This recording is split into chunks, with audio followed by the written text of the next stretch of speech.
자, 오늘 말씀의 핵심적인 주제는 성육신적인 교회에 대한 내용입니다. 성육신을 아셔야 돼요. 자, 여러분, 성육신이 뭘까요? 성육신 자체가 뭐죠? 말씀이 하나님께서 인간이 되셨다는 거예요. 네. 거룩하신 분이 육신이 되셨다 하는 거예요. 인카네이션이라고 어려운 말이 있습니다. 그래서 성교적 교회 이름을 성육신 교회로 할까 하는 생각을 가졌다고도 제가 말씀드린 적 있죠. 인카네이션 철치. 얼마나 멋있어요. 네. 굉장히 성육신 신학, 성육신 교리, 성육신에 담겨있는 이 뜻은 성교적 교회하고 거의 이퀄입니다. 거의. 성육신 교회가 성교적 교회고 성교적 교회는 성육신 교회여야 합니다. 그래서 성육신에 대한 이해를 확실히 하시고 우리도 성육신이 돼야 된다. 이거의 결론인데 뭔 소린지 이제 살펴보겠습니다. 이 성육신은 우리 기독교에서 아주 가장 중요한 교리입니다. 신학적인 실제고요. 한마디로 얘기해서 좀 어려운 말 썼지만 제가 쉽게 말씀드리면 하나님과 인간 사이에 단절이 있었는데 그 단절을 다시 화목된 관계로 회복하시기 위해서 하나님이 인간에게 오셨다는 것입니다. 인간 세상으로 내려오셨다는 겁니다. 이것은 다른 종교에서 찾아보기 힘든 내용인데요. 거룩하시고 위대하신 하나님이 인간 세상으로 오셔서 그것도 짜잔 이렇게 나타난 게 아니고 막 엄청난 음성으로 나다 뭐 이렇게 아니라 깐난쟁이로 태어났어요. 여자의 몸에서. 물론 동정녀 탄생이지만 그렇게 해가지고 실제로 인간이 되었다는 거예요. 이게 아주 중요합니다. 이해가 안 될 거예요. 어떻게 그런 일이 있냐. 그리고 이해가 안 되는 경우도 있습니다. 우리가 왜냐면 영화나 이런 거 볼 때 하나님이 짜잔 나타나가지고 하나님께서 일시적으로 현현하셔가지고 음성 막 들려주시고 또 싹 사라지고 막 이런 거 많이 봤잖아요. 하나님께서는 구약시대에도 그렇게 임하셨어요. 그런데 예수님께서 지금 성육신, 인카네이션 하신 것은 그런 의미가 아니에요. 예수라는 것 자체가 인간의 이름이잖아요. 하나님이 인간이 되셨다 하는 거예요. 100% 인간이에요. 100% 하나님이시면서 100% 인간이셨다는 거예요. 그것이 바로 예수 그리스도의 인성과 신성에 관한 신비적인 진리입니다. 이걸 우리가 정말 잘 아셔야 됩니다. 예수님께서는 육신의 그 한계를 가지신 인간이에요. 그래서 뭐 이해는 안 돼도 믿으셔야만 합니다. 성육신의 특징이 뭐냐? 이것은 첫째, identification, 동일시. 그러니까 뭐냐면 성육신은 하나잖아요. 이게 그야말로 하나님 따로 인간 따로가 아니라 어떻게 하나님하고 인간이 합쳐졌어. 이게 말이 되냐고. 근데 이게 이해는 안 되지만 믿을 수 있어요. 여러분, 매체가 곧 메시지입니다. 매체 자체가 메시지예요.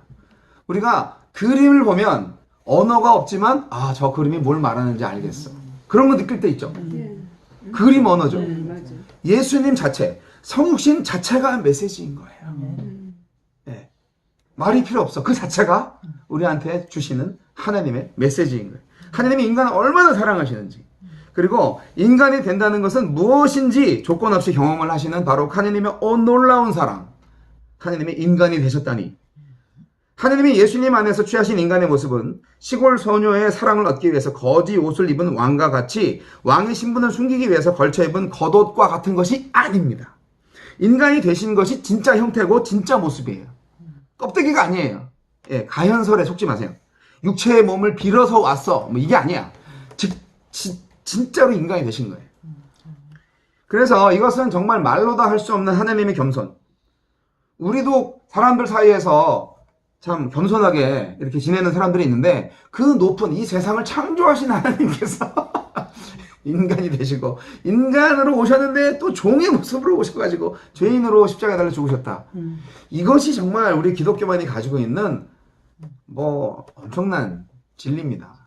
이거를 정말 깨닫는 자는 복이 있습니다. 이 예수님 안에서 하나님의 사랑이 얼마나 위대한지 성육신 자체가 말로 효용할 수 없는 우리의 감사의 고백을 낳게 하는 기적적인 진리입니다. 그래서 이 동일시된다는 거, 하나님과 인간이 하나 동일시된다.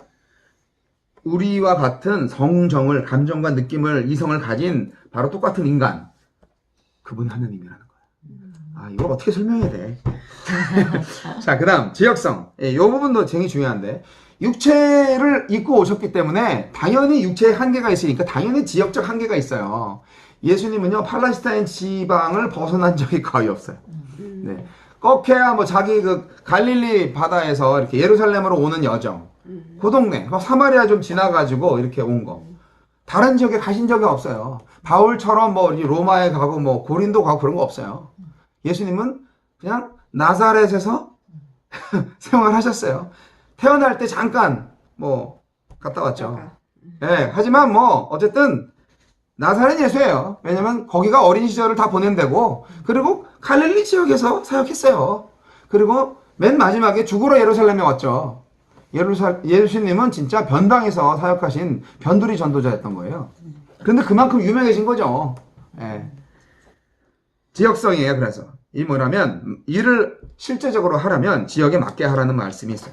이것이 바로 하나님이 예수 그리스도 안에서 한 일입니다. 하나님의 사랑, 신적 사랑이 공간을 취하시고 이름을 취하셨다. 이것입니다. 그래서 인간 예수는 하늘에서부터 완성되어 내려온 것이 아니라 나사렛에서 살면서 가족들과 동네 사람들과 함께 동일한 사회적 상황을 경험하고 참여하시면서 그 인격이 형성되었기 때문에 우리가 믿는 바로 그 예수님이신 거예요. 인간 예수. 그분은 인간의 모든 고통을 다 알아요. 인간이니까. 그래서 그분 마리아와 요셉 그 12제자 이 사람들과 함께 어우러졌던 그 갈릴리 지역 그 동네 사람들하고 똑같은 사람이에요. 아니 저 요셉의 그 목수의 아들 아니야 하면서 자기 고향에서는 환영받지 못했던 그 예수님을 보면 진짜 알겠죠. 그 사람 진짜 인간이었네 하는 거를. 30년 동안 아무것도 안 한 게 아니에요. 30년 동안 인간 세상을 경험하신 거예요. 그래서 인간 예수로 완성되신 거예요. 예수 육체로 거하신 하나님의 생명은 그분의 마음속에서만 비밀 속에 갇혀있지 않았습니다. 오히려 그 생명은 예수님이 중심이 되고 그의 동료들에게 연결돼서 확장되는 인격적 존재의 복합체가 되었습니다. 말이 좀 어렵지만. 자, 그 다음에 그러면서도 동시에 초월자이시다 하는 거예요. 예수님이시지만 순간순간 하나님의 신적 권위가 나타납니다. 그래서 신통방통한 분이 됩니다. 네, 도사님이 되시는 거예요. 그래서 이것은 그냥 아주 싸구려 귀신의 힘을 빌어서 하는 것이 아니라 실제로 신적 권위가 있는 분이셨습니다. 그래서 하나님을 찾는 사람들이 결국 예수님 안에서 그분을 발견하게 된다는 것을 우리는 알아야 됩니다. 우리가 이런 전제를 하다 보면 기독론적으로 신학을 공부할 수밖에 없다라는 거예요. 그러니까 4번에 보시면 신약성서의 관점에서 놀랄만한 진리는 예수님이 하나님과 같다는 것이 아니라 하나님이 그리스도와 같다는 진리입니다. 이게 신학계에서는 굉장한 발견인데요. 반대하는 사람들도 많이 있어요. 하나님은 실제로 그리스도와 같으며 그분 안에서 그리스도와 같지 않은 것이 전혀 없다. 말이 좀 어렵죠. 그리스도와 같다라고만 생각하시면 됩니다. 그런데 오히려 그리스도 안에 하나님의 본성이 다 있다는 거예요. 예수님의 인성 안에서도 충분히 하나님의 성품을 다 알 수가 있다는 거예요. 엄청난 일이에요, 이게. 예수님이 참 신임의 인간이었다는 사실이. 그래야만 또 우리의 하나님이세요. 성육신하지 않으시는 하나님은 우리 하나님이 아니에요. 우리를 구원하시기 위해서 성육신을 하셨기 때문에 성육신을 안 하셨다면 또 우리가 믿을 만한 그런 멋진 하나님이 아니신 거예요. 그것이 바로 그리스도를 통해서 알 수 있는 참 하나님입니다. 오늘 굉장히 어려운 말을 하고 있는데요. 여러분 잘 이해하시는 것 같아서 기쁩니다. 선교적 교회는 바로 이러한 성육신적 방법으로 선교의 방식을 만들어냅니다. 네. 그러니까 교회를 이렇게 성육신적으로 세워야 되고 성육신적 방법으로 선교해야 된다라는 말씀을 드리는 거예요. 그러니까 성육신을 제대로 이해하지 못하면 선교도 교회고 아무것도 없는 거예요. 헛짓하는 거예요, 우리가. 네. 이제까지 헛짓을 많이 했어요, 솔직히 말씀드려서. 저도 이 패러다임을 바꾸는데 시간이 많이 걸리고요. 지금도 완벽하지 않아요. 저도 지금 열심히 공부하고 있어요. 여러분은 오죽 답답하겠어요. 제가 참 송구해요. 잘 가르쳐드리고 함께 하느님의 뜻을 잘 발견할 수 있도록 도와드려야 되는데 제가 학문적 연구가 아직도 좀 짧고 표현력이 좀 따르지 못하고 그래서 좀 부족한 점이 있지만 그래도 하느님께서 성령께서 우리에게 지혜를 주시고 깨달음을 주실 것을 믿고 어쨌든 계속 선교적 교회로 달려갑니다. 자, 그러면 이제 선교적 교회, 성육신 교회가 어떤 식으로 선교를 하느냐 그것을 다시 한번 살펴보면 성육신은 어떤 그룹의 사람들한테 그들의 고유한 문화적인 틀을 해치지 않고 그 문화 속으로 들어가려고 합니다. 그게 성육신인 거예요. 그러니까 우리가요, 많은 민족들이 문화적으로 달라요. 그런데 이 기독교가 선교되는 그 지역에는요, 문화도 갖고 들어가요. 왜 우리나라의 그 교회들이 다 미국 교회하고 똑같아요? 미국 교회 선교사들이 열심히 선교했기 때문에 그래요. 미국 선교사님들은 미국에서 자기가 자라난 교회의 그 모양을 알고 있잖아. 그러니까 교회 세우면은 자기가 자랐던 교회 모양대로 교회 건물을 세우는 거죠. 앞에 십자가 딱 치고 장의자 쫙쫙쫙쫙 만들어 놓고 그런 식으로 다 하는 거예요. 그렇지 않아요? 만약에 우리가 동방전교회 선교사들이 우리나라에 와가지고 그렇게 선교를 했다. 그러면 그들의 문화로 만들어진 교회 예배당을 갖고 있겠죠. 그러니까 이 선교는 문화를 갖고 들어간다는 거예요. 근데 그러면 안 된다는 거예요. 예수님은 유대인으로 나오셨어요. 만약에 하나님께서 그 로마인으로 유대인을 전도하기 위해서 로마의 황제의 자식으로 태어났다. 그래가지고 유대 이 교를 이게 선교하려고 왔다. 그러면 이게 먹혀 들었겠어요? 노노노노노. 예수님이 유대인으로 태어나신 거예요. 유대인의 세계 속에서 오신 거예요. 그러면 우리 선교사들은 어때요? 우리는 한국인이에요. 그럼 우리가 아프리카 선교를 한다고 그런다. 그러면 아프리카인이 되어야 하는 거예요. 그게 원리인 거예요. 그게 예수님이 하신 방법이라는 거예요. 그런데 우리나라의 선교사님들 아주 얼마나 도도한지 몰라요. 20년 지나도 한국말 안 배우고 통역 세워서 선교비 나오니까 그냥 영어만 합니다. 한국말 다 알아들으면서 20년 살았으면 다 알아듣잖아요. 그렇지만 안 배워요. 물론 훌륭하신 선교사님도 많이 있어요. 하지만 또 다른 몇몇 선교사님들은 끝까지 30년 돼도 안 배워. 그냥 이렇게 비서 두고 이렇게 한다고요. 동화가 안 돼. 교회만 열심히 세워놔. 예배당, 건물만 쪼르륵 쭉쭉. 그게 선교의 실패인 거예요.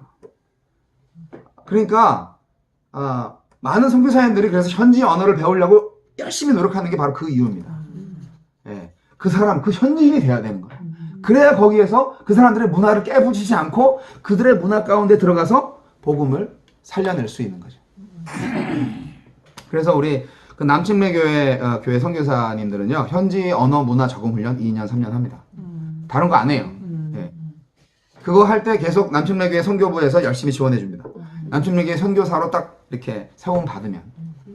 한 10년 전에는 5,000명 있었는데 그 금융위기 사태 이후로 3,500명으로 줄었지만 그래도 한 번 세워지면 끝까지 지원해 줍니다. 예. 그래서 남침례 교회에서는 그래서 그 선교 헌금을 총회로 보냅니다. 각 교회에서 선교사 파송 별로 안 합니다. 그냥 선교사 거기서 검증된 사람 잘 세워서 잘 지원해. 우린 거기에 일조할게. 그렇게 합니다. 여러분, 그게 성경적인지 아닌지는 뭐 두 번째 문제고, 여하튼 그 신뢰성과 신빙성과 어떤 그 효율성 그런 부분을 열심히 노력을 해서 그렇게 만들어낸 제도인데, 자, 그래서 성육신 원리가 맨 처음에 이렇게 동일시한다는 아이덴티피케이션이라는 그 특징이 바로 이 페이지에 밑에 나와 있는 1번에 나와 있는 것처럼 성육신적으로 문화와 일치하라는 얘기를 하는 거예요, 지금. 성육신적인 선교 두 번째 3페이지 위에 그들과 동일시해야 된다는 것이 바로 성육신적인 원리로 선교를 하는 거예요. 그들의 관점, 그들의 슬픔과 그 이유, 그들의 현실의 삶을 이해하고자 애쓰고 그것이 바로 하나님이 예수님 안에서 우리와 동일 적용하는 것이 되어야 한다는 것. 그것이 선교입니다. 그렇지 않는다면 선교는 일시적으로는 뭐 교회 나오고 뭐 침례도 받고 좋아. 하지만 결국 선교사와 이 현지인 간에 갈등이 생기고 그런 일들이 우리나라 초기 선교 역사에도 있었습니다. 예. 사실은 일제시대였잖아요. 우리 선교사들이 엄청 많이 왔던 때가 구한말 시대고 일제시대였기 때문에 선교사님들은 사실 가진 자들이었고 지배 계급에 있는 분들이었어요. 근데 그분들이 이 현지인들하고 이렇게 하나 되기가 참 어려웠습니다. 나중에 그런 비디오를 제가 한번 보여드릴 텐데 평양 대부흥이라는 1907년에 엄청난 부흥이 일어났던 것은 하디 선교사라는 사람이 그 모든 교만함, 선교사의 권위를 다 내어놓고 내가 죄인입니다 하면서 회중들 앞에서 회개함으로써 부흥이 폭발했어요. 예, 그런 일들이 있었습니다. 선교사님, 한국에 오신 선교사님들이 그러한 아주 아름다운 신앙적 결단이 있었기 때문에 실제로 그 당시에는 아주 하느님의 뜻에 합당한 교회들이 많이 세워졌을 건데, 민족의 가장 중요한 이슈였던 독립. 그 33인 중에 13명이 기독교인이었어요. 엄청난 일이에요. 기독교가 가장 한국의 문화적 상황 속에서 그 당시에 한국인의 소원 성취를 할 수 있는 그런 리더십을 발휘했다는 거예요. 하나님의 이름으로. 왜냐하면 독립을 하는 것, 그것은 하나님의 뜻이고 지배를 당하는 것, 그건 하나님의 뜻이 아니니까. 그렇게 한 거죠. 출애굽처럼 대한독립 만세! 무저항 운동 그렇게 한 거예요. 여러분, 기독교 정신이 아니면 안 돼요. 자, 근데 요즘은 좀 많이 달라졌어요. 요즘은 많이 달라져갖고 우리가 그 현지인과 함께하고 현지인의 문화에 동참한다. 이거에서 이제 더 나아가서 4번 가로에 있는 4번 여기 보면 성육신적인 교회, 성육신적인 선교가 데려오는 거가 아니라 보낸다. 그거를 다시 한번 강조합니다. 우리가 많은 교회들이 다시 한번 말씀드리는 거예요. 자꾸 와보라. 성경에 와보라는 말 있잖아요. 말씀하셨는데 당연히 있죠. 그런데 정확하게 말씀드리면 와보라는 말씀은 요한복음 1장 35절로 51절이라는 요한복음서 맨 처음에 보시면 안드레가 침례 요한의 제자였어요. 그런데 이 침례 요한이 예수님을 소개했어요. 안드레한테. 그리고 안드레와 또 다른 형제가 있어요. 그가 사실 요한이에요. 근데 그 두 제자가 안드레가 침례 요한이 예수님을 소개하니까 그러면서 저분이 그분이야 라고 얘기를 했거든요. 그래서 그래요? 그래서 이 제자들이 안드레와 그 다른 제자, 정확히 말해서 안드레와 요한이 예수님한테 우리 선생님이 그러시던데 당신이 그분입니까? 그렇게 물어봤더니 예수님이 그럼 와봐 라고 자기가 묵고 있던 집으로 초대한 거예요. 그래서 그 집으로 와서 하룻밤 자면서 밤샘 토론을 했겠지. 그리고 나서 이 두 제자가 예수를 따르게 된 거예요. 와보라 하는 것은 예수한테 오라는 거지 제도화된 교회로 오라는 게 아니에요. 예배로 오라는 게 아니에요. 행사로 오라는 게 아니에요. 예수한테 오라는 거예요. 그렇기 때문에 교회는 우리가 복음을 전하면 와보라 했을 때 예수한테 오라고 해야지 우리 교회 와봐 라고 하시면 안 돼요. 안 된다는 것보다는 좀 정확하지가 않아요. 예. 예수님한테 모시고 가야 돼요. 그게 교회일 수도 있고 아닐 수도 있어요.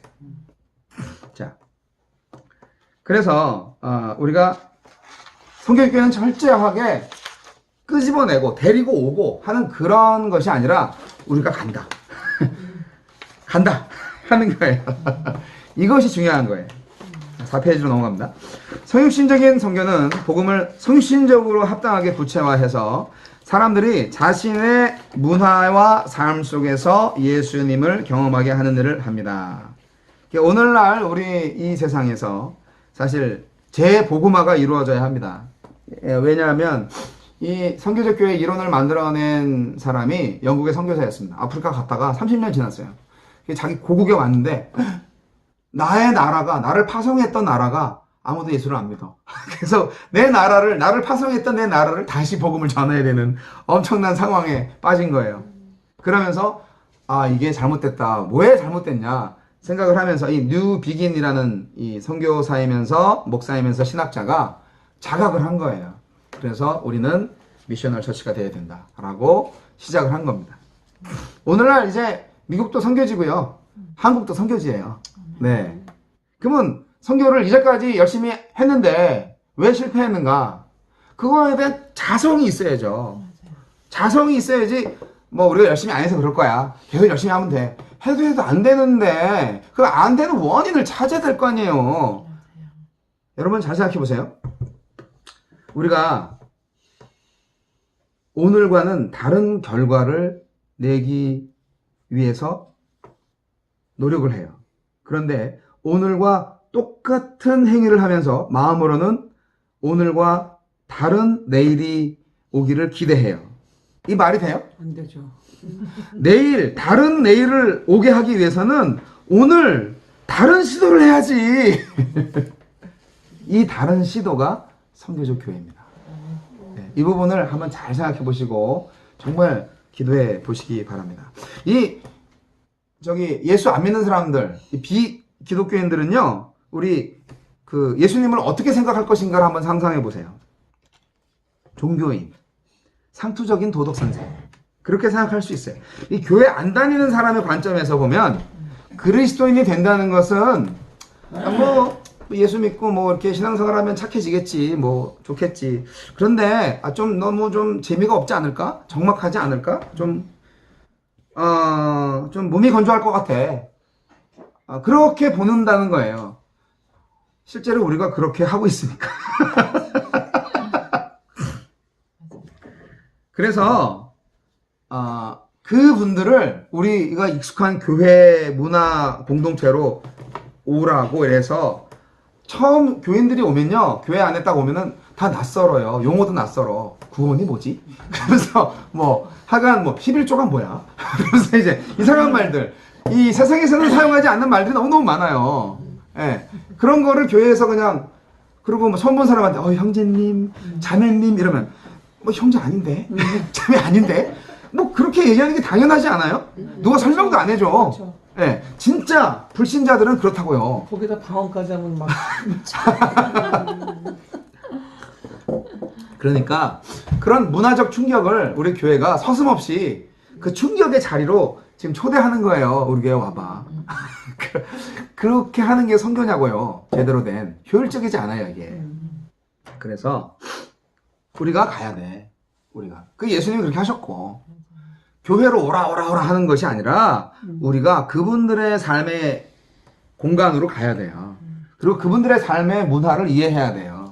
그 문화 안에서 그분들한테 복음을 전해야 되고 더 나아가서 복음이 돼야 돼요. 자, 끌어모을 것인가? 성신적으로 할 것인가?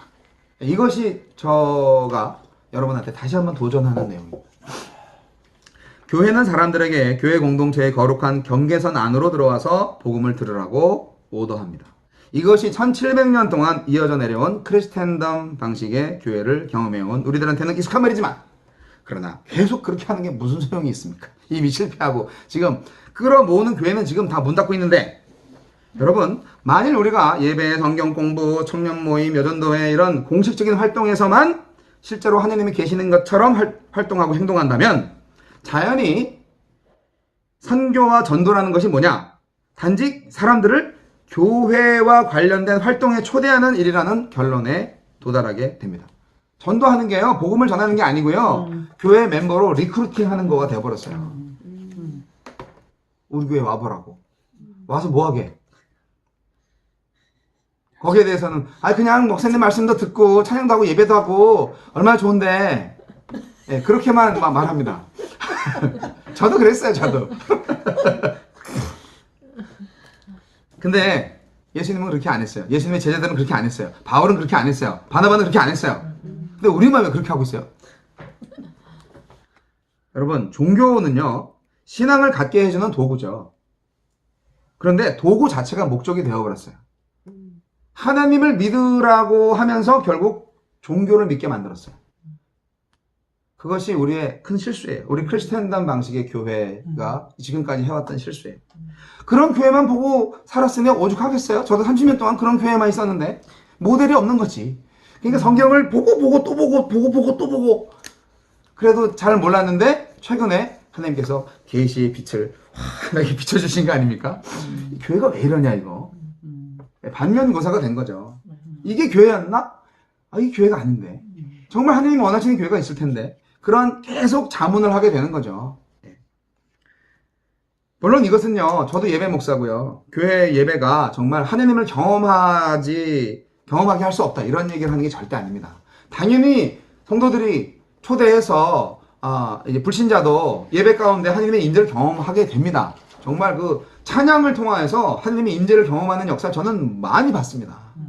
그런데 그것이 이제 뭐 안 된다는 얘기가 절대 아니고 단지 교회에서만 예배 시간에서만 하나님을 만날 수 있다는 생각은 버리라는 거예요.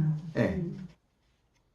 다른 데서는 하나님 얘기를 안 하고 다른 데서는 하나님 믿는 사람처럼 안 지내고 그러시면 그게 이제 문제가 됩니다. 오늘날 불신자들은 교회에 더 이상 오지 않아요. 암만 광고하고 뭐 해도 야 좋은 음악회 있는데 와. 아니 뭐 좋은 음악회 있으면 내가 돈 주고 가서 뭐 어디 아레나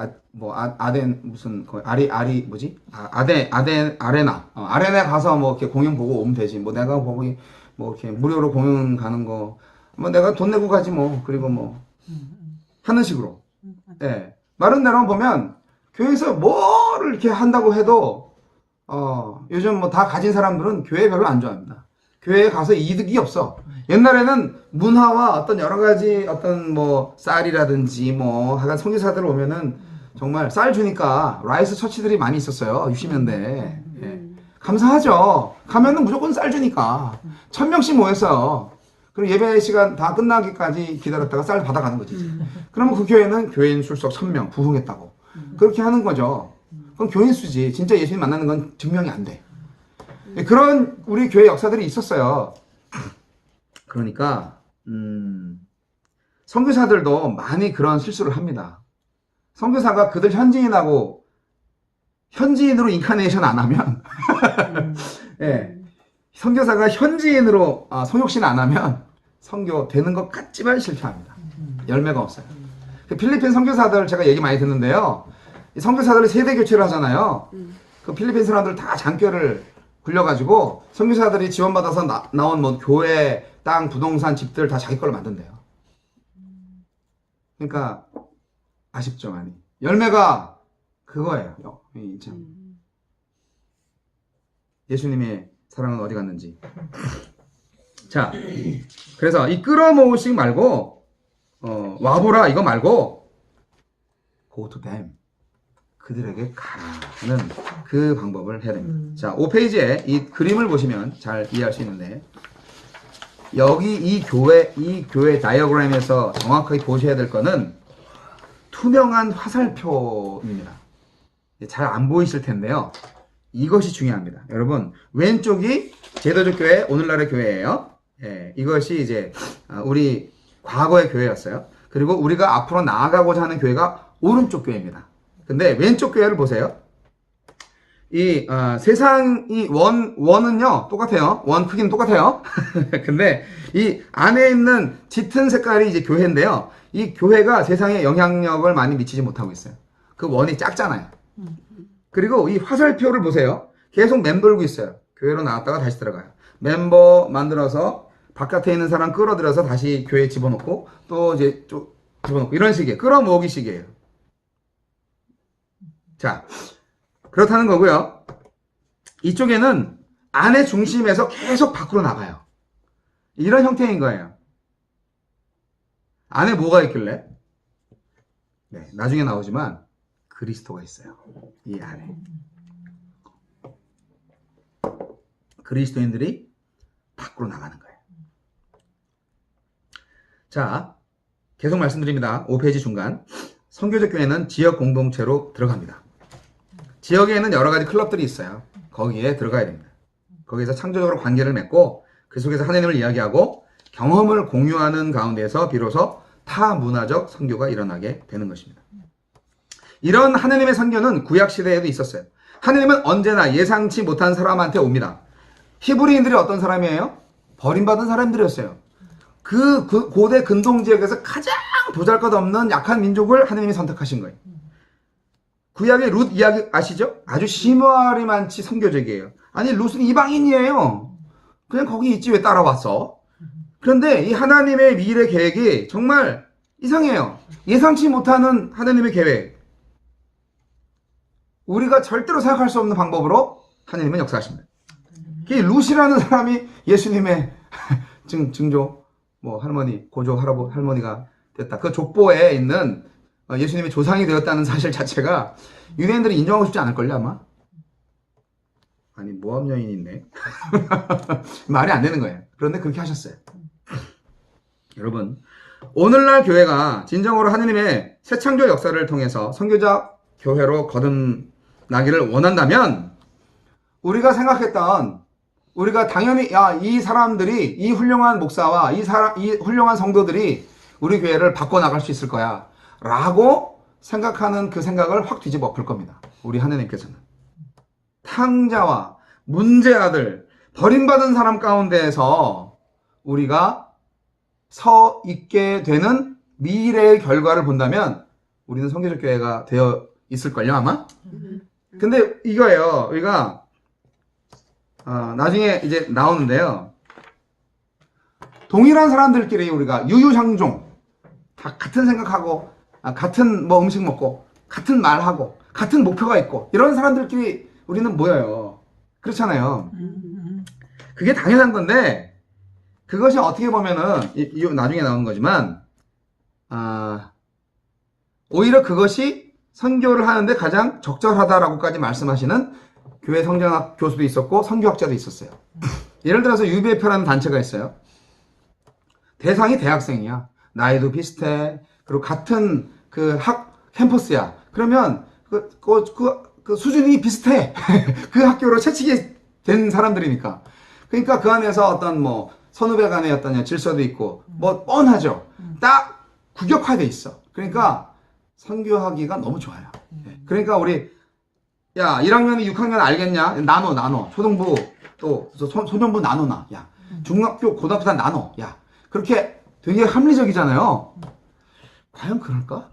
잘 모르겠어요. 지금도 주일학교 나누는 거에 대해서 그게 과연 효과적인 교육 선교 방법이었는지 잘 몰라요. 네, 이 부분은 나중에 다시 얘기하기로 하고요. 선교적 교회가 지역 공동체로 들어간다는 얘기를 비유를 들어서 예수님 이야기로 말씀드립니다.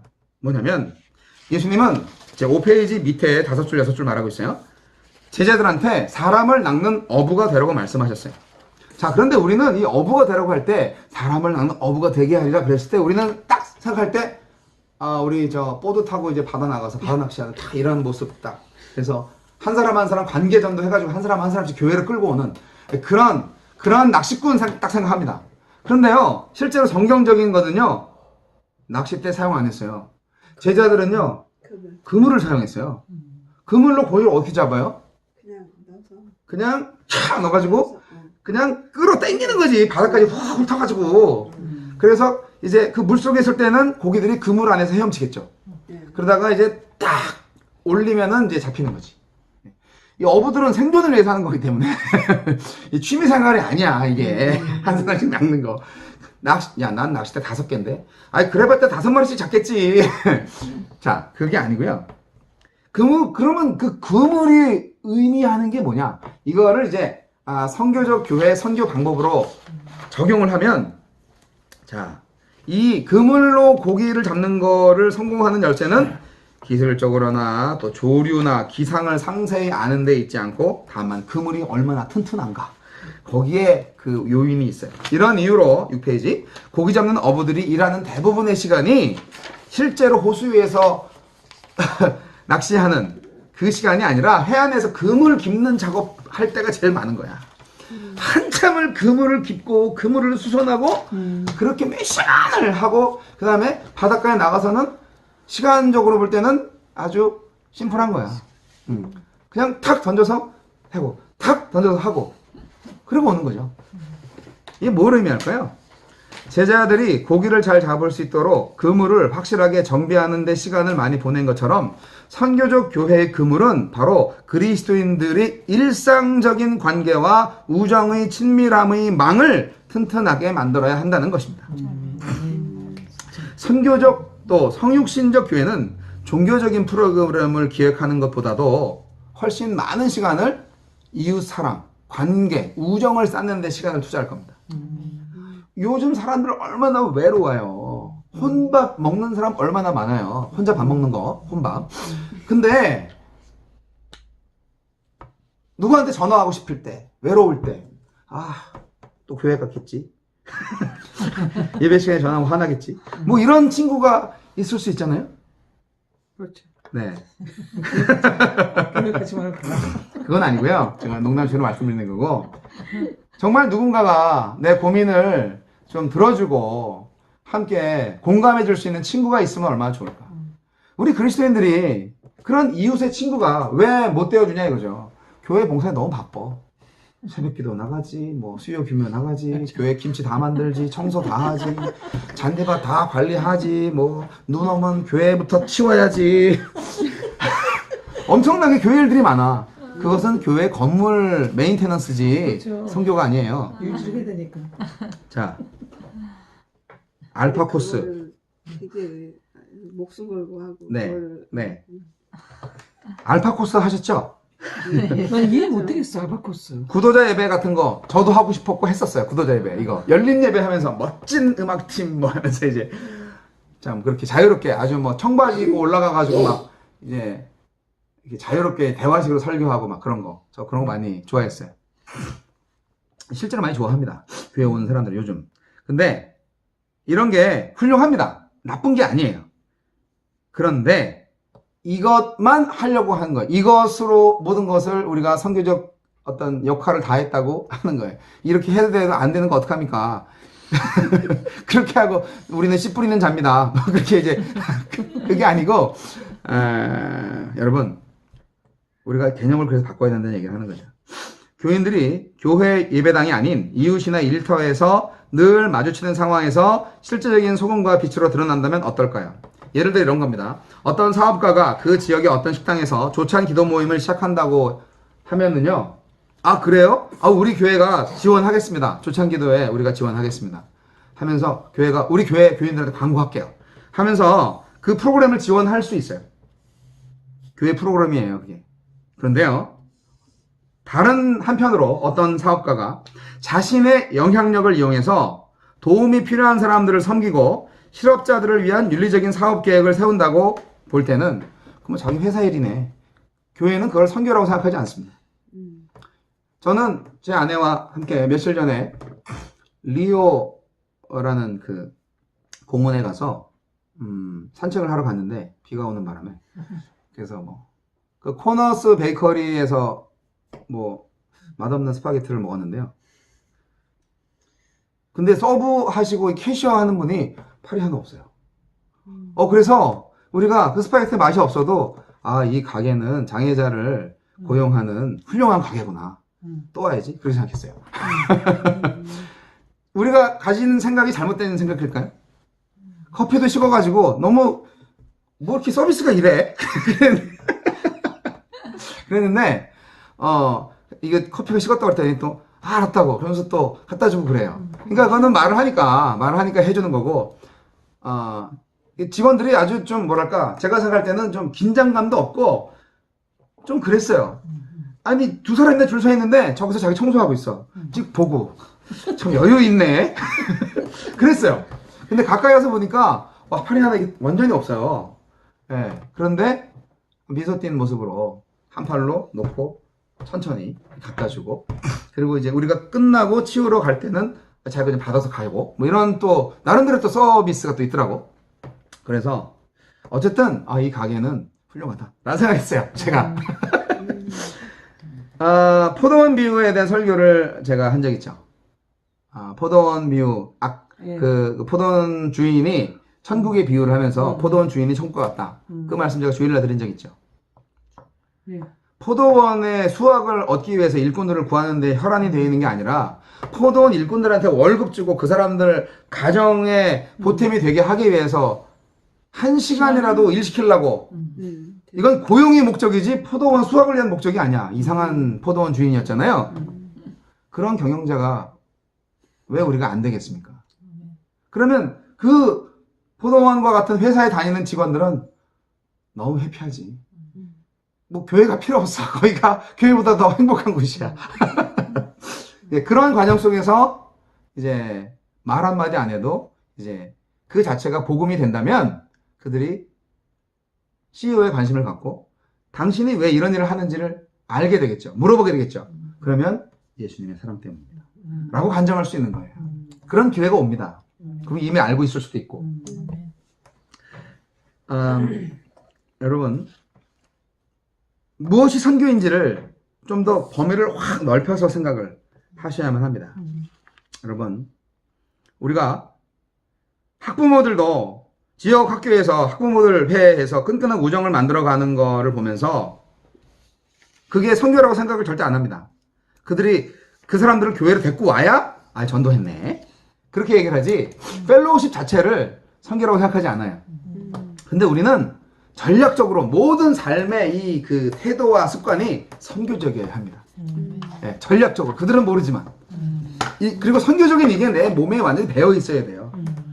네, 그냥 뭐 푹 찌르면 바로 이렇게 뭐 예수의 복음과 피가 나와야 된다는 말이 실제적으로 이루어져야 됩니다. 항상 사람들을 만날 때 저 사람은 예수 믿을까 안 믿을까 생각을 하고 그리고 예수를 믿을 수 있도록 복음을 전해야지 이게 아니라 항상 그리스도의 사랑을 갖고 그가 그리스도의 사랑을 느낄 수 있는 가장 좋은 환경은 무엇일까를 생각하면서 지혜롭게.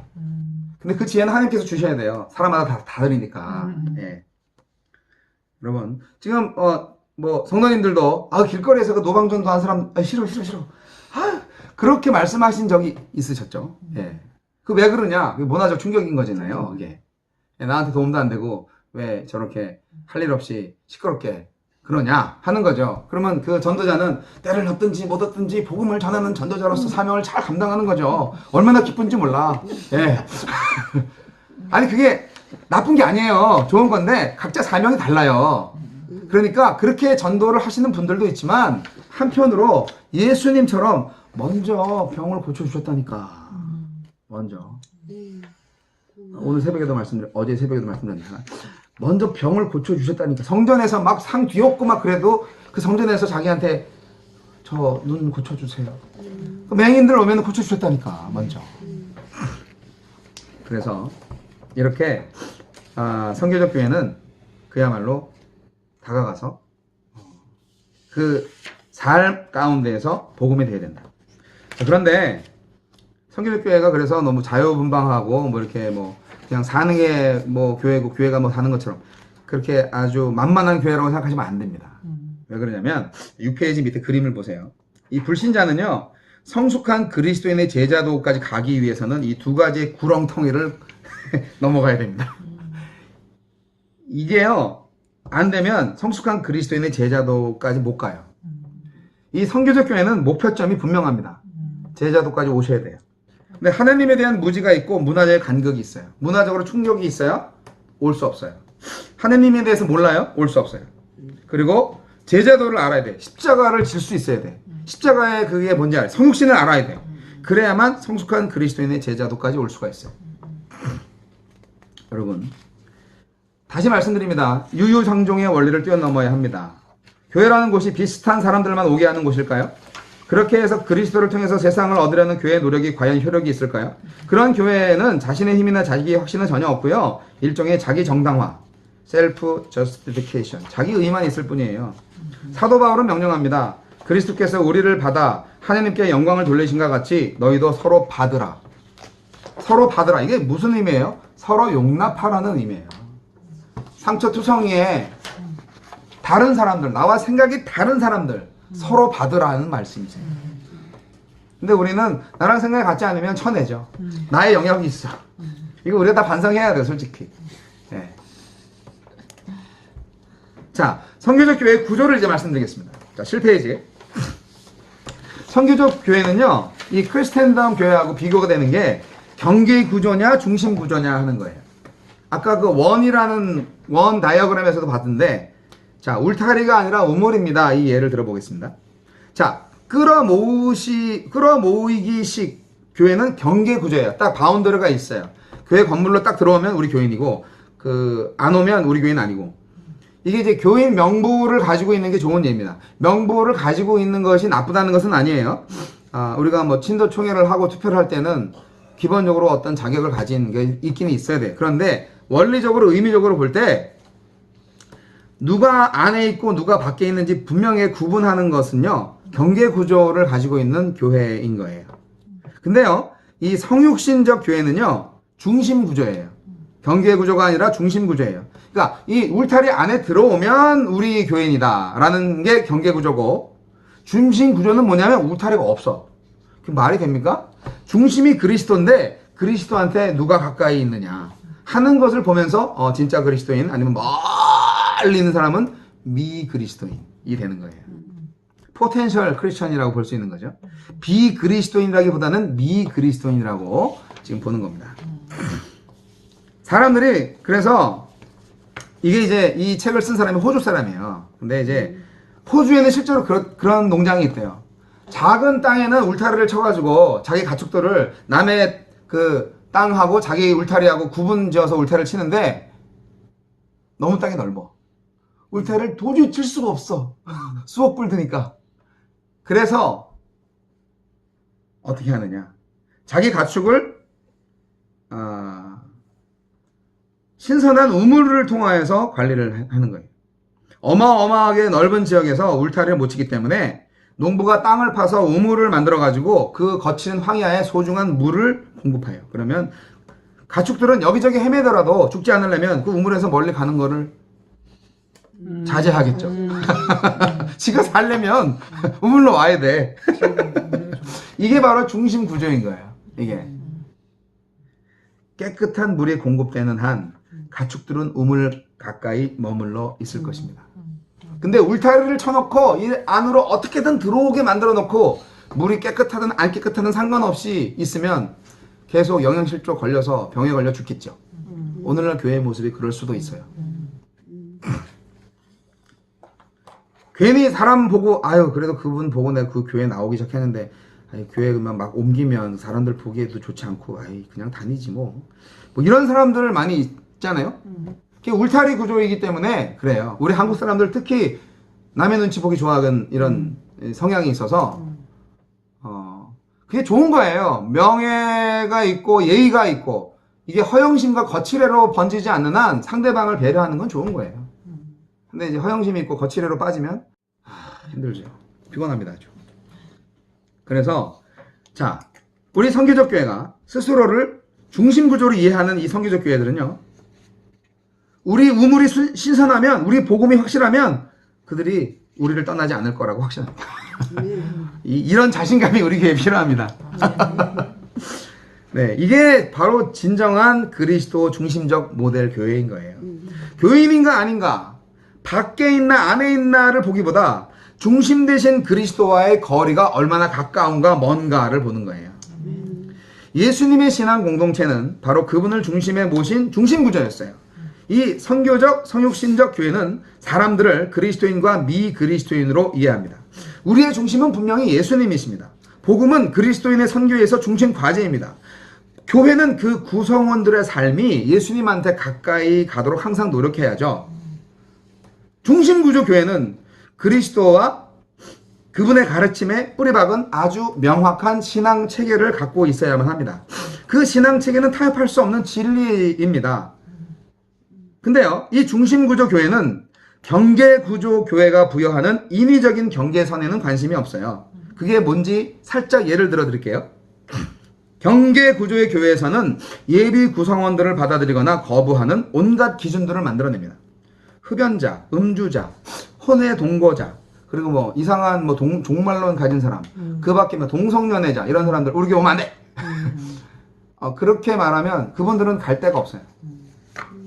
근데 그런 사람들이 교회에 오면 일단 찌푸리죠. 힘들어요 아주. 예. 자, 그런데 이럴 때 이제 우리 기존 교회들이 이 선교적 교회에 대해서 아주 비판을 합니다. 그 말이 되냐 그게? 그 날라리 교회지? 그러면서 그렇죠. 교회냐 그게? 그러면서 이제 예수님을 다시 바라봤으면 좋겠습니다. 중심 구조 교회에서는요, 우리 모두가 죄인이기 때문에 모든 사람이 지금은 죄인이다. 맞아. 지금 당장 직업 내려놓을 수 없지 않느냐. 지금 그렇게 그런 아주 안 좋은 직업군에 있는데 예수님이 너 직업 바꿔야 돼. 그래서 구원받을 수 있어. 그렇게 말씀하신 적 없거든요. 예수님은 세리와 처녀들의 친구셨어요. 그들을 불쌍히 여기시고 그들을 한 번도 정죄한 적 없어요. 정죄받은 사람은 바리새인들이에요. 왜 그랬을까 도대체? 왜냐하면 사랑을 받아야 될 존재들이지 판단을 받아야 될 존재가 아니었기 때문에. 예. 교회도 그런 예수님의 마음과 기준과 눈을 가지고 있어야 됩니다. 아멘. 우리는 복음을 포기하지 않고 복음의 아주 확실한 윤리적인 기준을 당연히 갖고 있어요. 그러니까 지난번에 말씀드린 것처럼 술집을 연 그리스도인 공동체가 본인들은 술을 절대 안 먹지만 술을 팔면서 술을 사 먹으러 온 사람들의 친구가 되어주면서 그들의 기도 요청에 응답한다고 말씀드렸잖아요.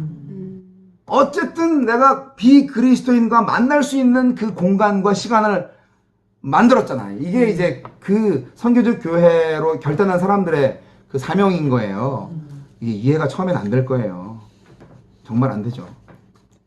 자, 중심이신 그리스도께 가까이 가면 우리가 그리스도를 닮은 사람이 됩니다. 그런데 아직 안 닮은 사람이 있고 정말 닮게는 정말 먼 거리에 있는 사람들이 있어요. 하지만 그들이 성령을 회방하는 죄를 범하지 않았고 그분들이 마음에는 그래도 하나님을 좀 만나고 싶은 마음이 있기 때문에 오고 싶어 한다면 안 받아들일 이유가 없는 거예요. 그들도 그 미그리스도인도 아직 고백 안 했고 아직 침례 안 받았고 아직 술 담배 안 끊었고 지금도 열심히 죄 짓고 살지만 그러나 그들 마음이 그래도 좀 같이 하고 싶다 라는 마음이 있는 사람들은 우리가 미그리스도인이지만 우리의 공동체의 범주 안에 생각을 해야 된다는 것입니다. 예수님처럼. 이게 이제 공동체에 속한 사람으로 여길 수 있다는 게 참 중요한데요. 그러나 기준이 있어요. 우리가 복음을 무시하는 거 아니에요. 우리가 도덕적 기준을 무시하는 거 아니에요. 우리는 분명히 신앙 고백이 있어요. 근데 그런 단계까지 오려면은 시간이 필요한 거예요. 시간이 필요한 거예요. 그런데 그 경계선을 딱 치는 거를 안 한다는 거예요. 선교적 교회는. 그래서 가까이 온 사람들은 제자들이죠. 예수님을 닮은 사람들이죠. 경건한 사람들이죠. 당연히. 그들이 리더십을 발휘하는 거죠. 근데 멀리 있는 사람도 우리의 식구라고 생각한다면 이게 훨씬 부드럽지 않습니까? 훨씬 하나님의 사랑이 좀 넓게 느껴지지 않습니까? 그런 의미에서 선교적 교회만큼 제자도가 높은 교회는 없습니다. 이건 실력으로 나서는 거지. 내가 얼마나 그리스도와 함께 가까이 있느냐, 이건 실력으로 보여줘야 돼.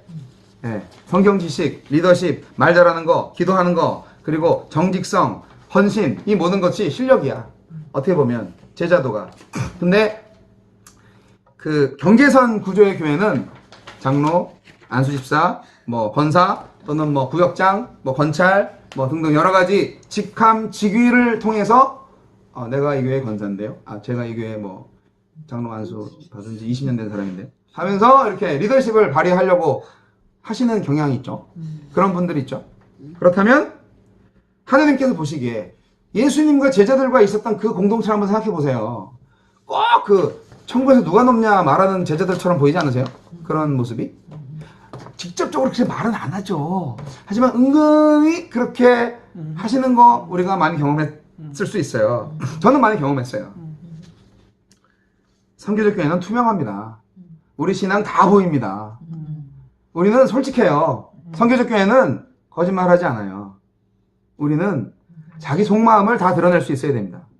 우리가 다 죄인이니까. 그러나 그 죄를 다 용서해 주신 분이 하나님이시기 때문에 우리가 다 하나님의 은혜로 살고 있는 사람들이니까 우리는 주님 안에서 죄인이면서 의인이면서 하나님의 자녀로서 나눌 수 있습니다. 이 투명성과 그리스도와 가까이 있는 이 관계, 이것이 우리의 제자도입니다. 그래서 성교적 교회는요, 오히려 동질성의 원리를 따르는 것이 아니라 이질성의 원리를 쫓아가야 됩니다. 다르기 때문에 선교를 해야 된다는 거예요. 다르기 때문에 선교할 수 있다는 거예요. 물론 제가 지금 가지고 있는 갈등이 뭐냐면, 고민이 뭐냐면, 저도 지금 크리스텐덤 교회에서 30년 살았고요. 그리고 크리스텐덤 교회관과 그 교회의 리더십을 그대로 아직 갖고 있어요. 그런데 저도 여기서 안간힘을 써서 이 선교적 교회를 만들고 또 그 리더십을 세워가고 하려니까 저도 아주 미치겠어요. 예. 이게 뭐 머리로는 막 되는데 마음이나 어떤 아주 무의식 속에서는 또 잘 안 되는 부분도 있어요. 여러분들은 저보다 더 답답하시겠죠? 그리고 우리가 이게 정말 실천할 수 있을까? 라고 할 정도로 야, 어떻게 이질성이 성경적 교회에 적합 모델이냐? 그 모델의 기초냐? 근데 다시 예수님의 이야기로 돌아가면 다르기 때문에 선교해야 된다는 거예요. 여러분, 하나님과 인간이 같습니까? 하나님이 인간이 되셨어요. 달라요. 다른데 인간이 되신 거예요. 다르니까 선교하죠. 자, 경계구조의 접근과 중심구조의 접근이 이게 도표로 나와 있는데 집에 가서 꼭 읽어보십시오.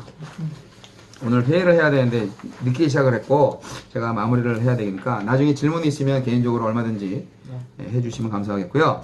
자, 그래서 우리는 이제 선교적 교회가 이제 전도를 어떻게 하느냐를 한번 살펴보겠습니다.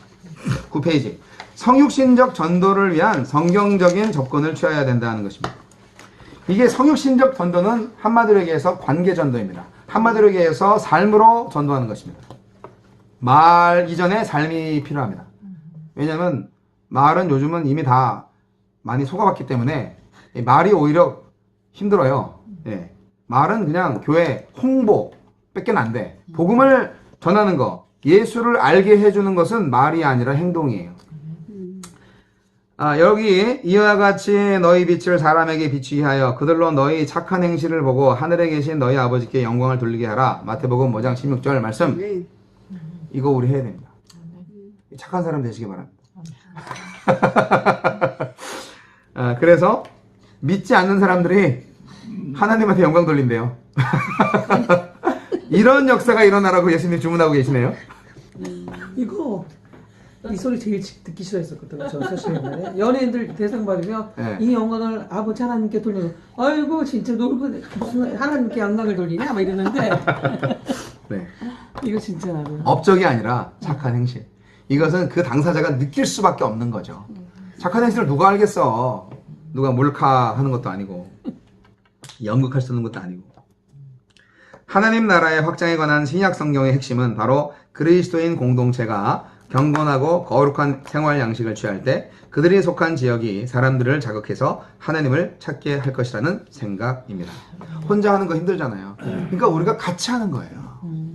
그리고 우리가 각자의 일터에서 선교적 교회로 살다가 너무 힘들어. 그러면 우리끼리 또 힘들었군요.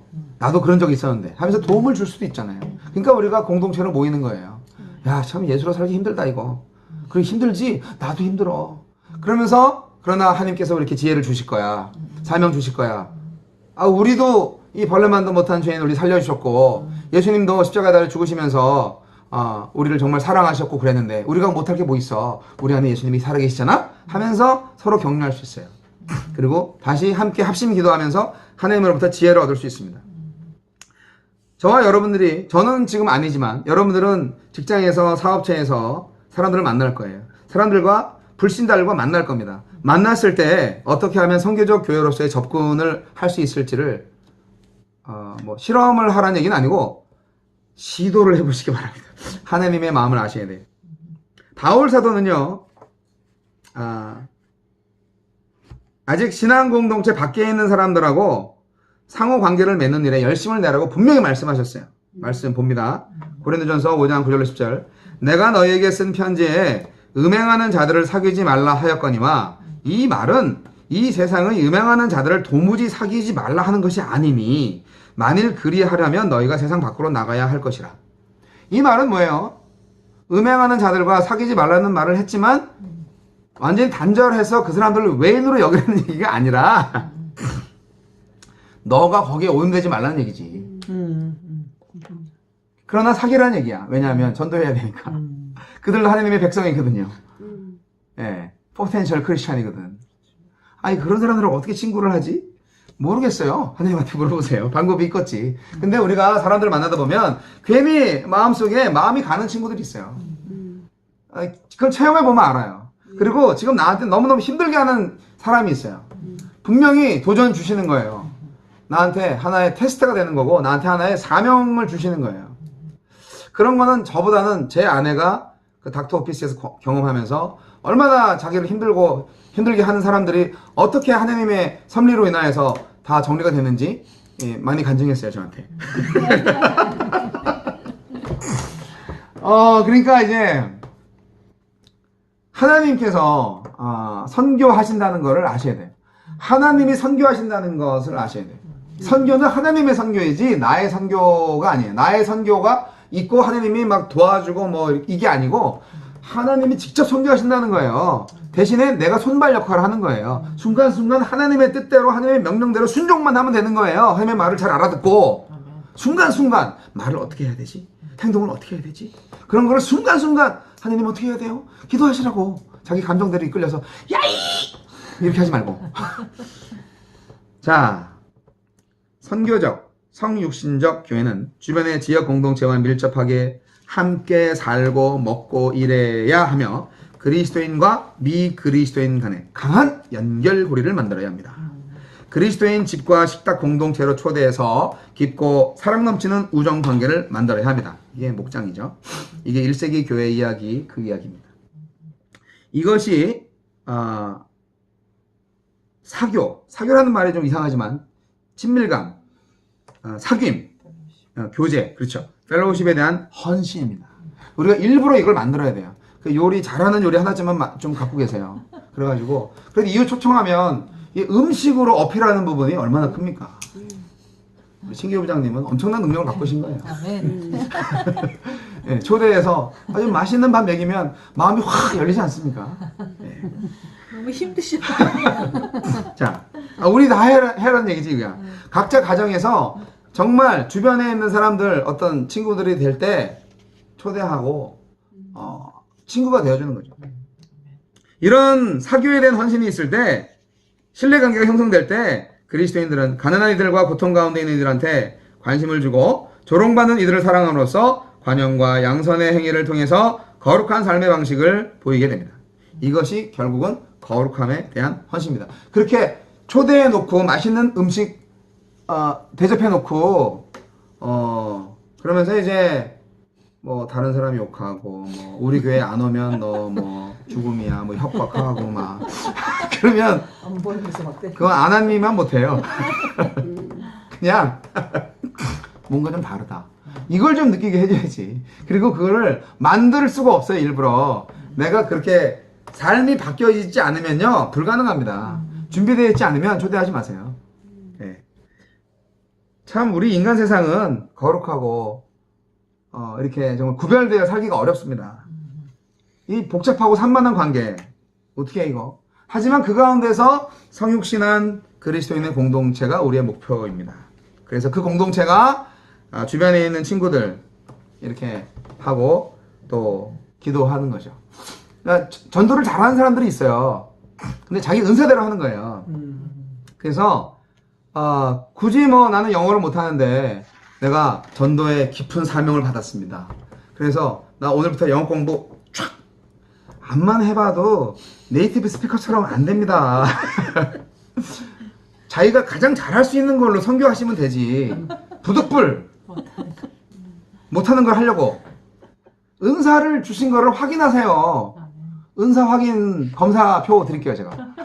나는 뭘 하냐? 이거 있어요. 은사 확인표. 네, 그런 거 하면 자기가 가장 잘하는 건 뭔지 알아요. 그럼 그런 거 하시면 돼요. 그러니까 뭐 다 따라하면 안 되지. 따라하면 안 돼. 따라하면 안 돼. 네, 골프 잘 치는 사람은 골프 친구들 열심히 전도하시기 바랍니다. 네. 스포츠 좋아하는 사람들 스포츠 아주 뭐 맛이 가죠. 예. 그게 뭐 등산 낚시 좋아하고 이런 분들 전도하기 참 힘듭니다. 왜냐하면 주말 동호 애들이 다 주일을 날 낚시하러 가고 막 그러니까 너무너무 힘들어 그런 분들. 그런데요, 저는 교회가 정말 선교적 교회로 가려고 한다면 실험적인 시도가 필요하다고 생각합니다. 파송하는 거지. 오늘은 그들의 현장에 가서 이렇게 사귀고 그리고 그리스도의 빛을 좀 비춰주고 와야 돼 하면서 교회가 파송해. 그럴 수 있는 거예요. 예.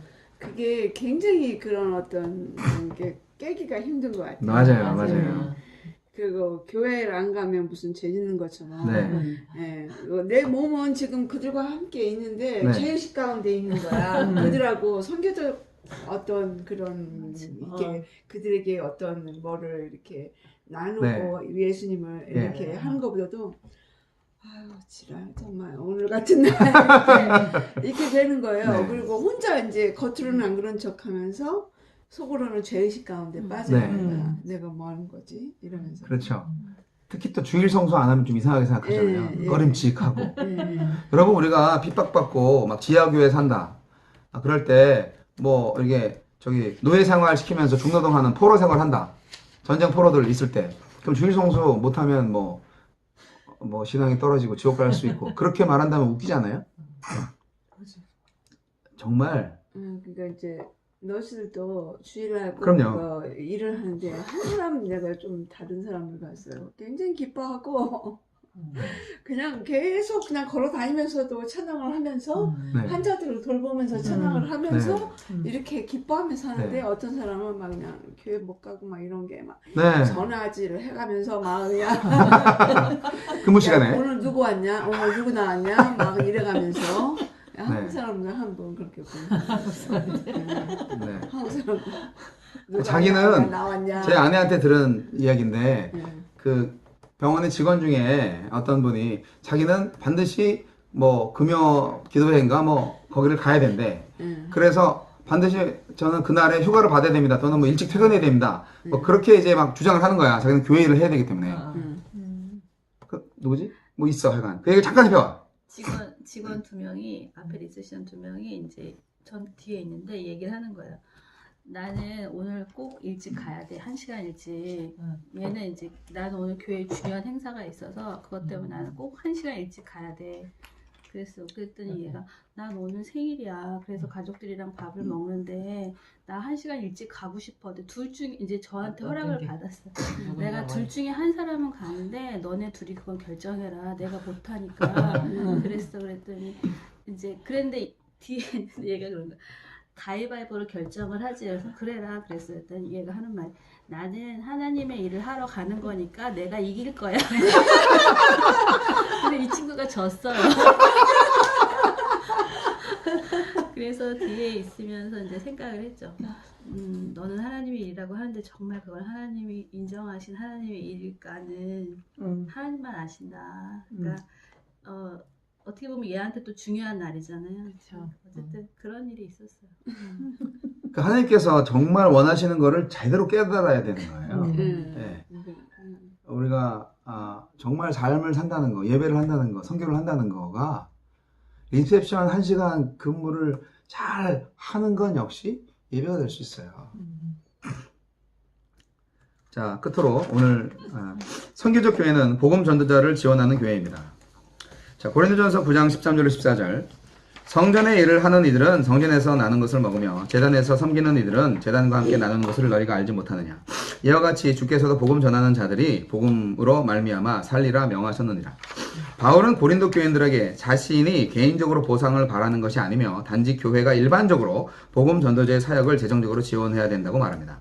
선교적 또 성육신적 교회는 이 말씀이 전임 교육자들한테 사례비를 지급하는 근거로 삼는 수준을 넘어서서 은사를 받은 복음 전도자가 저녁 파티, 점심, 심야 토론, 방과 후 부모 모임 등을 위해서도 많은 물질이 필요하다는 사실을 알고 있습니다. 그러니까 모든 사람들이 각기 그 은사를 받은 대로 전도자가 될 수 있고요. 예를 들어서 그런 거죠. 만약에 이제 그레이스가 누구를 전도하고 싶은데 오늘 얘를 전도하기 위해서는 점심을 사야 되는데 돈이 없어 오늘따라. 그러면 이제 은난 자매님한테 야 오늘 점심값 좀 빌려주라 하면서 아니면 지원해 주든가 그렇게 이제 했다고 치자고요. 그러면 이게 교회가 지원하는 거예요. 예. 그게 선교 헌금인 거야 이게. 왜냐면 그걸 만나는 펠로우십이 선교의 노력 첫 단계니까. 이런 차원에서 선교적 교회가 이제 생각을 한다는 거예요. 인식을 한다는 거예요. 근데 이제 사실 저도 과거 목회자들이 도대체 불신자를 만날 기회가 없네. 목사님들끼리 만나는 미팅도 많고 그리고 뭐 예배 얼마나 많아요. 새벽기도부터 시작해서 모든 면에서 교인들을 위한 그 예배, 설교, 찬양 서비스를 열심히 제공해 주느라고 얼마나 바쁜지 몰라요. 근데 이 부분도 좀 세분화되고 일꾼들이 많으면은 적절히 할 수 있는데 저 같은 경우에는 지난 8개월, 9개월 동안 사실은 혼자 하니까 제가 할 수밖에 없었어요. 그래서 저 스스로는 훈련이 되니까 기쁘죠. 하지만 이것이 온전한 선교적 교회 모델은 아니다라고 생각을 하고 있었어요. 여러분, 저도 제가 그것도 뭐 어떻게 보면은 일반 교회에서 하는 것처럼 하는 거지만 저는 그 조지아에서 아시마트에서 토요일마다 길거리에서 찬양을 했을 때 마트 앞에 찬양할 때 저는 그것이 예배로 생각을 했지 전도라고 생각한 적이 거의 없습니다. 그리고 사람들이 제가 이제 찬양을 할 때 하나님을 느끼게 되기를 기도했어요. 그래서 제가 그 10년 동안 그 자리를 지키면서 컴플레인을 받은 경우가 딱 2번인가 밖에 없어요. 그리고 신자든 불신자든 간에 수고하시네요. 물 사주고 간식을 항상 주셨어요. 천국이 따로 없었어 저한테는. 예.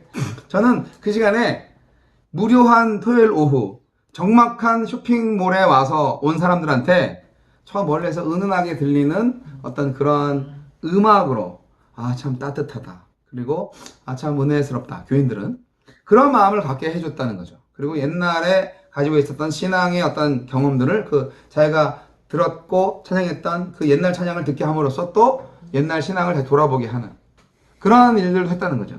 직접 전도라고 볼 수도 있지만 저는 제가 나름대로 그 아시마트에 오는 사람들과 관계했다고 저는 생각해요.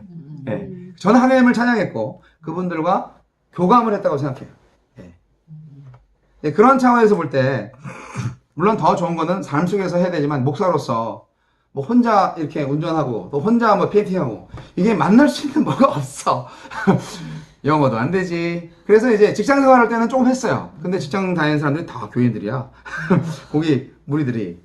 그렇다고 뭐 복음으로 전하는 게 선교적 교회 일은 아니기 때문에 저는 그 알라바마에서 공장에서 일할 때 그 직장 안에서 복음 전도 죄송한 말이지만 한마디도 안 했습니다. 대신에 목사는 그렇게 그 회사 같은 데 오면은 별로 쓸모가 없어요. 목사가 세상 일을 할 줄 아는 게 없기 때문에 거기 매니저급인 장로님이 말씀하시더라고. 그래서 제가 칼출근, 칼퇴근 이거 안 하고 미리 출근, 늦게 퇴근 그러면서 열심히 일했습니다. 모르니까 배워야지. 이거 뭐 왜 그렇게 얼마나 많은지 몰라. 자재과장 하면서 뭐 부품 이름을 얼마나 많이 외워야 되는지 몰라. 아휴 정말 힘들었어요 솔직히 말해서. 근데 그래도 한 6개월 했는데 인정받고 아니 저 일부를 더 올려줄게요 제발 나가지 마세요 하면서 사장님이 그 꿈 알렸던 그래서 얼마나 감사한지. 감사하네. 그런 생각 했었어요. 부족하지만 그래도 이게 복음이 되었구나 라는 생각. 이런 거를 제가 경험하면서 거기서 저 이전에 잘린 분도 목사님이셨거든요. 목사님이 그 회사에서 자꾸 전도만 하고 근무 시간에 성경책만 읽고 있고 근무는 계속 빵꾸 내고 막 이러니까 환장하는 거죠. 예, 그게 지금 용역회사고 지금 그 현대자동차 거기에 이제 그 카스테레오 그 정비해주는 그런 일을 하는 건데 계속 위에 사람들 쿠사리 먹는 거야. 그러면 거기서 주의를 하시면 안 되지. 내가 볼 때는 그래. 그러니까 이제 그 불신을 제가 바꿨어요.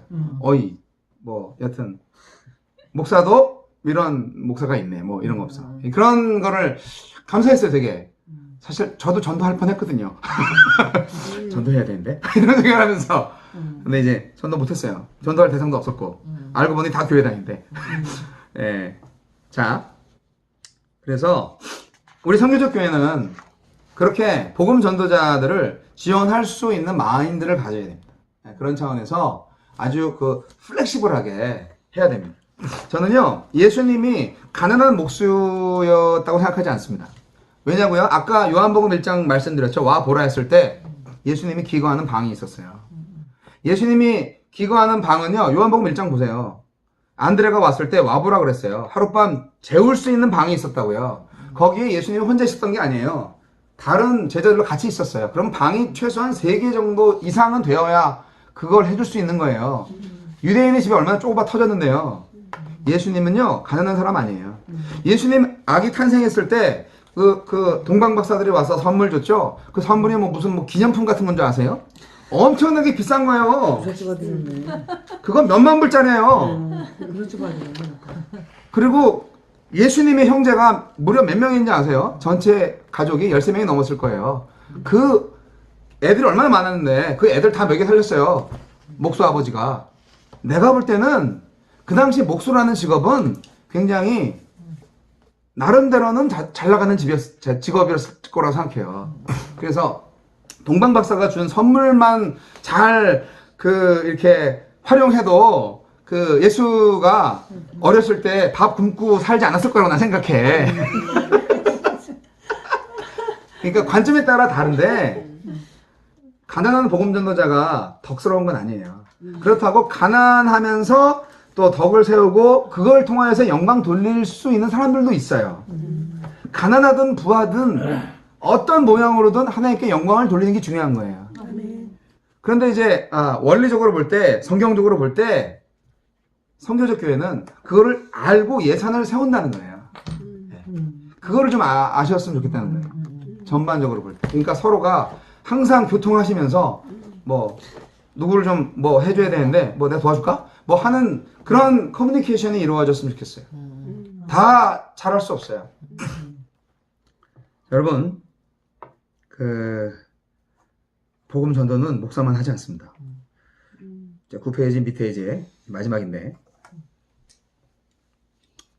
복음을 전하는 일이 은사를 받은 복음 전도자의 주된 역할이지만 신약 성서는 모든 신자에게 예수님의 이야기를 할 것을 권면합니다. 모든 신자가 다 성도라 이거죠. 제자라 이거죠. 자, 베드로전서 3장 15절 말씀. 너희 마음에 그리스도를 주로 삼아 거룩하게 하고 너희 속에 있는 소망에 관한 이유를 묻는 자에게는 대답할 것을 항상 준비하되 온유와 두려움으로 하고. 대답할 것을 항상 준비하셔야 돼요. 누가 야, 네가 믿는 예수님은 누구냐? 이렇게 딱 물어보면 몰라 목사님한테 물어봐. 이렇게 하면 안 되고 나는 그때 언제 이런 일이 있었는데 예수님 이렇게 만났어.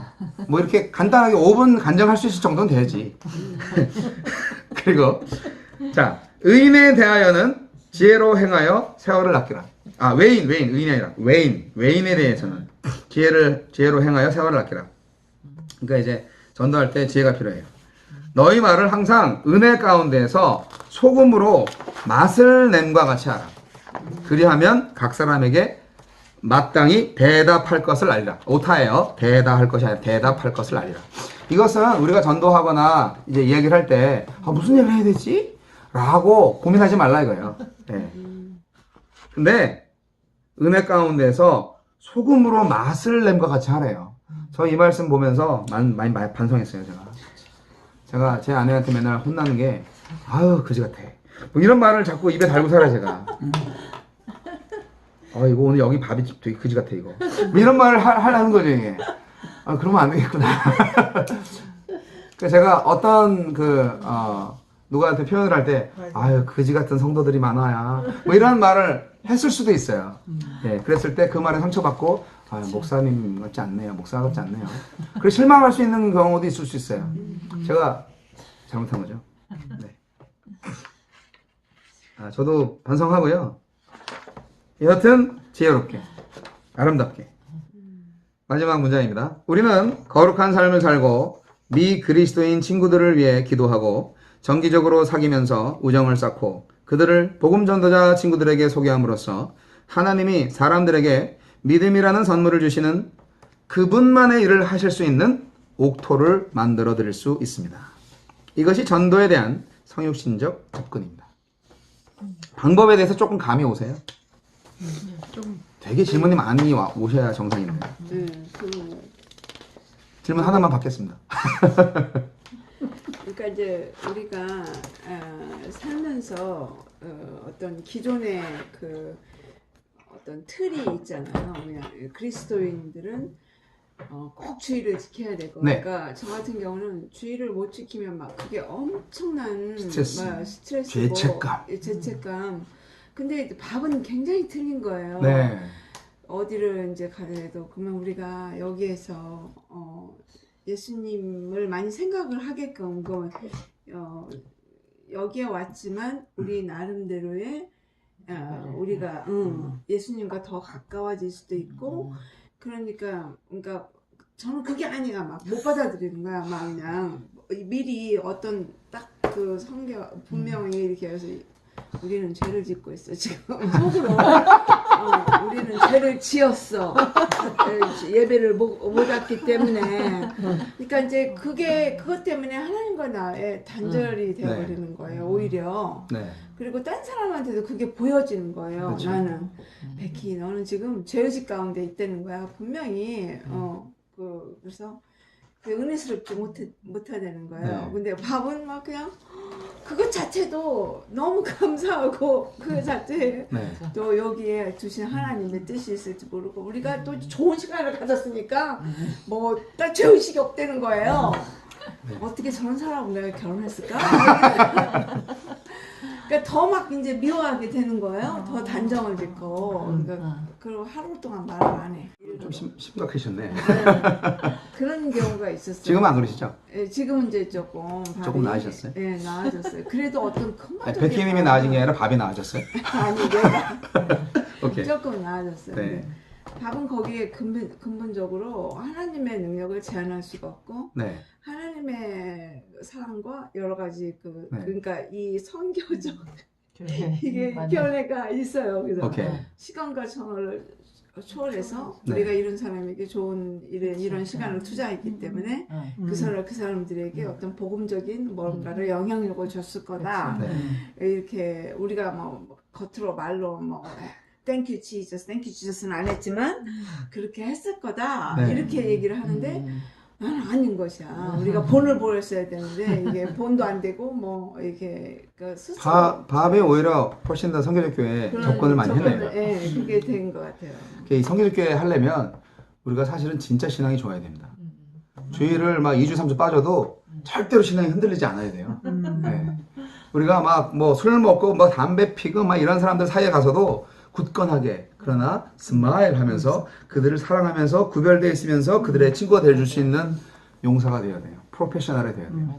쉽지 않아요. 예를 들어서 과거에 마약하고 뭐 술하고 있던 사람들이 또 과거에 그 일을 한 사람들하고 어울리면 그 유혹이 오잖아요. 그거를 완벽하게 극복하지 못한다면 그렇게 하면 안 되죠. 네. 그러니까 못하지. 이게 성교적 교회로 가는 길이 엄청난 제자도를 요구해요. 네. 바운더리는 없어요. 그러니까 경계선은 없어요. 그러나 그 바운더리가 너무 넓어요. 그래서 이게 쉽고도 어려운 길이에요. 성교적 교회를 오해하시면 안 돼요. 예수님과 예수님의 공동체는 산상수훈을 그야말로 실천하고자 애썼던 공동체예요. 산상수훈 우리 다 할 수 없다고 생각하지만 아니에요. 예수님 인간이셨어요. 그 산상수훈대로 사셨던 분이에요. 우리의 목표점이 굉장히 깊고 높고 상당히 고상합니다. 그러니까 여러분 경계선은 없지만 우리가 중심 구조를 갖고 정말 예수님의 가까이 가는 제자도로 간다면 우리 하나님 세워주실 겁니다. 왜냐하면 하나님이 하실 거거든요. 우리가 하는 게 아니거든요. 그 비밀을 아시면 부담감 하나도 없습니다.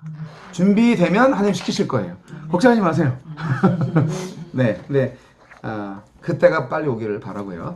하나하나 이렇게 성교적 교회를 배워가시면서 여러분이 교회에 대한 얘기를 한번 잘 정리하시기 바랍니다.